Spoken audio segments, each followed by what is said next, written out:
வணக்கம், நான் doctor Kanchana India முகப்பான மூலிகை மருத்துவத்தில் உங்களை வரவேற்கிறேன். இந்த வீடியோவில் நாம் திசைக்குள்ள சிறுநீரக நோயாளிகளின் கால்களில் ஏன் வீக்கம் ஏற்படுகின்றது என்று பேசுகின்றோம். மிகுந்த பொறுமை தேவைப்படுகின்றது. மேலும் பலருக்கு இந்த கேள்வி உள்ளது. ஆகவே எங்கள் கால்களில் அதிகமாக உள்ளது.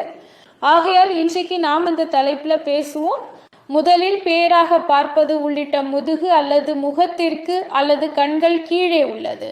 என்னன்னா, நம் ஹார்மோன்ஸ் நிலைமை மாறுபடும். எந்த ஹார்மோன்ஸ்? தைராய்டு ஹார்மோன்ஸ், அதாவது T3, T4 மற்றும் TSH, இவற்றின் 3 ஹார்மோன்கள் ஏதேனும் நேரத்தில் அமைப்பாக இல்லாமல் இருந்தால் கால்களில் வீக்கம், முகத்தில் உறைப்பு மற்றும் கண்களின் கீழ் உறைப்பு உங்களுக்கு நிச்சயமாக காணப்படும். யாருக்கும் கால்களில் உறைப்பு ஏற்படுகிறது. ஆகவே முதலில் உங்கள் தைராய்டு சூழலை சோதிக்க வேண்டும். தைராய்டு சூழலில் உங்களுக்கு தெரியும், உங்கள் தைராய்டு அளவு எவ்வளவு குறைந்துள்ளது. அது முழுவதும் கீழே வந்து விட்டதா?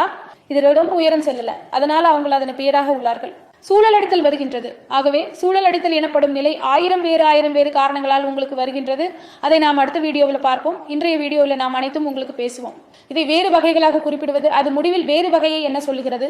அதனால் சிறுநீரக நோயாளிக்கு அது தொடங்கும் கால்களில் மூக்குத்தன்மை வருவது, மேலும் அது புரையாடின் இழப்பு, அதாவது எங்கள் உடலில் புரையாடியின் குறைபாடு ஏற்படும்.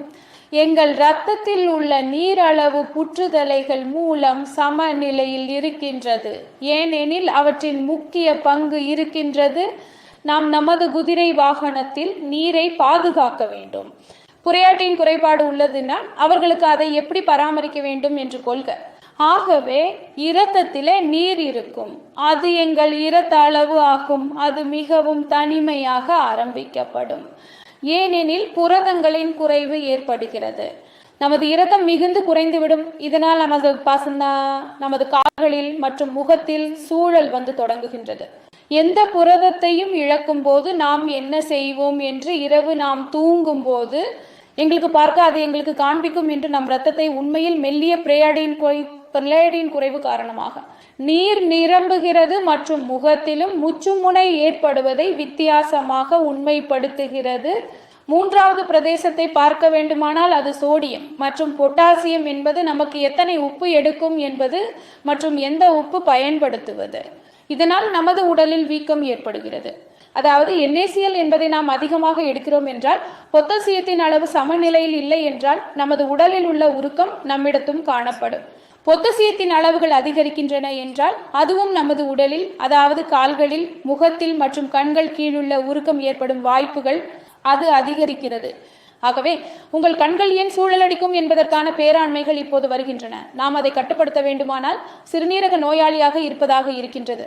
அவர்கள் என்ன செய்யலாம் என்பது என்ன? முதலாவது, அவர்கள் தமது உணவில் புரதம் நிலை நிறுத்தலாம். அதாவது நீங்கள் சைவிக் வைத்தியம் எடுக்க முடியும். அதாவது பில்சஸ் மூலம் நீங்கள் மூங்கிலை எடுக்க முடியும். இதனால் உங்களுக்கு புற்றுதலைகள் சமநிலையில் இருக்கும். ஆம், நீங்கள் மாட்டம் பெறுகின்றீர்கள் என்றால் உங்களுக்கு ஒருபோதும் உங்கள் கால்களின் உளவேகம் போகாது.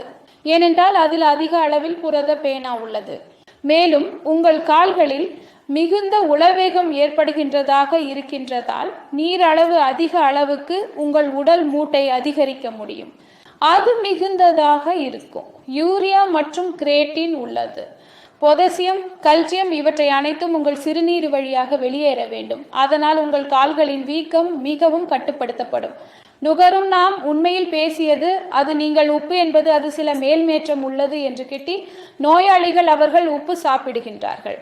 வெள்ளை உப்பு என்பது அவர் பெற முடியாது. அதனால் அவர் சென்னா உப்பு பயன்படுத்த வேண்டும்.